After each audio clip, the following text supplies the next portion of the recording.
আপনাদের এই সম্পর্ক নিয়ে কি আশা রাখছেন? কি আশা আছে তার মনে? কি আশা রাখছেন তিনি এই সম্পর্ক নিয়ে? এই সম্পর্কের জন্য তার কি আশা আছে? তিনি কি আশা রাখছেন? তিনি কি আশা রাখছেন? তিনি কি আশা রাখছেন? দেখি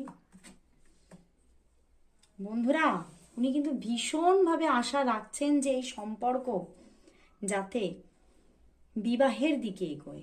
বাট তার মনের মধ্যে একটি বোঝা কাজ করছে যে সেটা কি সত্যিই হবে, কিন্তু তিনি মন থেকে চাইছেন যে এই রিলেশনশিপটি বিবাহের দিকেই যাতে এগিয়ে যায়, এবং তিনি কিন্তু ভীষণভাবে এই রিলেশনশিপের মধ্যে একটি পরিণতি চাইছেন, এবং এই রিলেশনশিপটি যাতে একটি বিবাহ বন্ধনে আবদ্ধ হয়, সেটাই তার কিন্তু সবচেয়ে বড় মনের আশা।